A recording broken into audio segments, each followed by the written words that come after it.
The Quarterly, the Book of Isaiah, Lesson 11, Isaiah 52:12 to 53:12, Victory through Suffering. In Isaiah 40, God sent his prophet to his people with a message of good news. Comfort, comfort my people. Tell them your God reigns.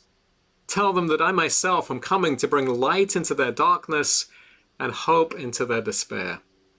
Tell them their hard service is over, that there is a new future ahead of them. How, though, would this amazing victory be won? How could God take a weak and sinful people who had failed over and over again and change them into oaks of righteousness? How could blind and deaf Israel be transformed into the Lord's faithful servant?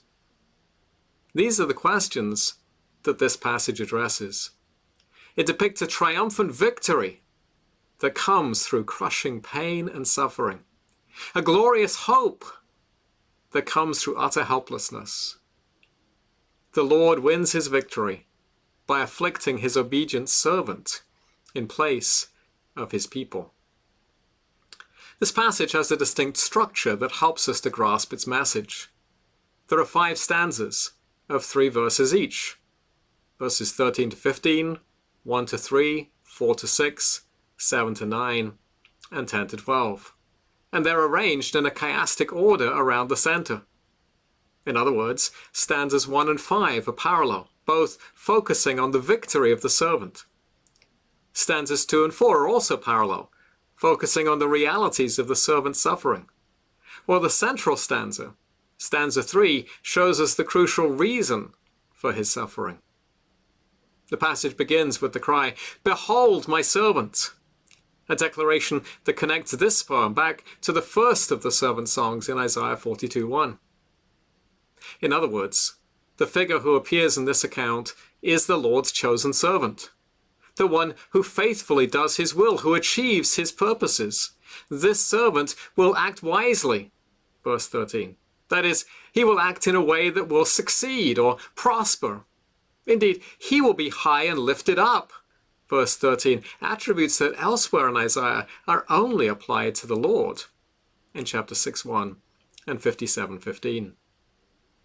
His victory will be the Lord's ultimate triumph, the great demonstration of his sovereign kingship. Isaiah starts with the triumphant outcome of the servant's suffering, so we don't get confused over what happens next. The poem ends on exactly the same note of victory in Isaiah 53, verses 11 to 12, when the servant sees the results of his sufferings and he is satisfied. That makes it clear that this song is not a tragic dirge over a sad defeat, but rather a glorious exaltation because of a great and tremendous victory. Having established that this is a triumphant victory song, though, we immediately cut starkly from the exaltation of victory to the agony of apparent defeat. A defeat so awful as to leave the people frankly astonished by what they saw. So great was the servant's disfigurement in Isaiah 52:14. The servant was so broken, so bruised by his sufferings, that he barely appeared to be human anymore. Almost unrecognizable because of his wounds. And yet somehow this grotesque disfigurement would show how the servant would carry out his priestly work of sprinkling the nations, purifying them through his own sufferings, in verse 15. The result of the servant's pain would be a reversal of the judgment of Isaiah 6, 9, and 10, where those who listened did not understand the prophet's message, and those who watched did not see its significance. Now the nations, who previously neither saw nor heard the message of the prophet, would hear and would see, and as a result would believe and be saved. Yet God's own people did not come flocking to the servant. While those who had previously not heard the message believed, those who were closest to the prophet remained unbelieving. Many nations would understand and respond, but we did not esteem him. Isaiah 53:3. And the reason for this unbelief was simple. This was not the kind of salvation that Israel expected. The servant did not come like a green and fruitful tree of the kind depicted in Psalm 1, but rather as a gnarly, dried up root sprouting out of the dry and cracked soil. Isaiah 53:2. This root out of dry ground is nonetheless a messianic figure. In Isaiah 11:1, the Lord promised to bring a branch from Jesse's root, the same Hebrew word. But this new root would not resemble any of the original sons of Jesse. He had no extraordinary beauty or attractiveness like Eliab, Jesse's oldest son, nor even David himself, Jesse's youngest, who we're told was ruddy and handsome. 1 Samuel 16. Instead, the servant took into himself all of the negative aspects of life here on earth. He was despised and rejected by men, a man of sorrows. That is, a man whose life experience was characterized by sorrow. He was thoroughly acquainted with choli, a Hebrew word that is traditionally translated as grief, but which more precisely means sickness, as you can see from Deuteronomy 7:15. In Isaiah 1:5-6, rebellious Israel was described as being struck down, as sick, as covered with wounds, as the result of the Lord's judgments, words that all recur here in Isaiah 53. But you would have expected the obedient servant of the Lord to flourish like a green tree, not to have to struggle for his very survival like a root out of dry ground. That's normally a sign of the Lord's curse, not his blessing. The central section of this servant song unfolds the central mystery of the passage, and indeed the central mystery of the whole Bible. It is our sorrows, our curse, that the servant was bearing. It's our sickness that he was enduring. It's our suffering that he took into himself. Verse 4. His life-disfiguring pain and agony was the bitter fruit of our sin and our transgression.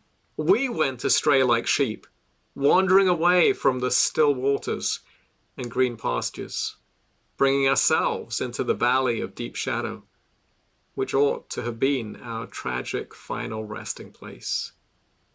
But the wages of our sin is his death. The Lord laid the deadly punishment for our iniquity upon him. Verse 6. He was pierced for our transgressions and wounded for our iniquities. The punishment that we deserve was laid upon him. The prophet continues to unpack that idea in the 4th stanza.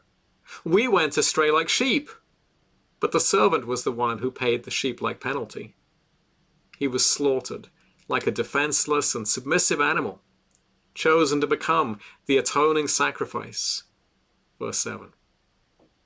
The servant was deprived of justice, deprived of descendants, and in the ultimate ignominy he was buried with the rich and the wicked. Verse 9. Sharing the fate of those who earlier in this book were comprehensively judged because of their oppression of God's people. And yet his fate was completely without any foundation in himself. Unlike those rich and wicked oppressors, the servant did not open his mouth in deceit or to pursue violence any more than he had earlier opened it in his own self-defense. Verse 9. His suffering, his death, were utterly undeserved.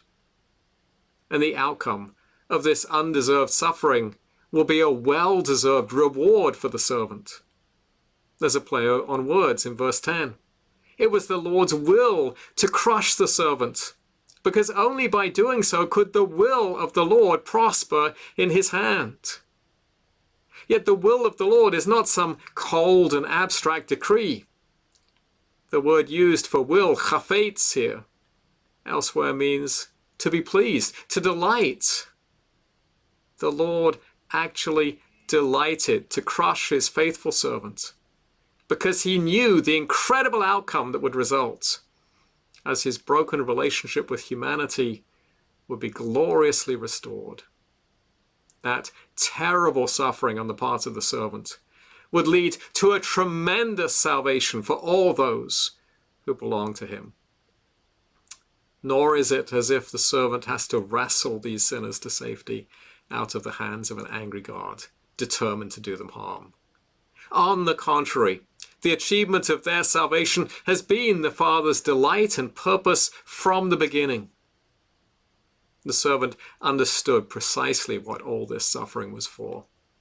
And after his anguish, he was promised that he would see the light of God's salvation and he would be satisfied. Verse 11.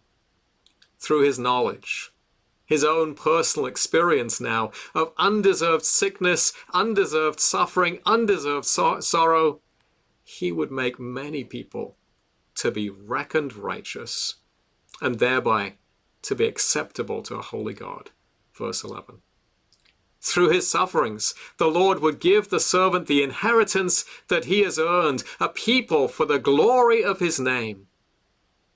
It was for this joy that was set before him that he endured these things, and thus became the pioneer and perfecter of our faith, as the writer Hebrews says in Hebrews 12:2.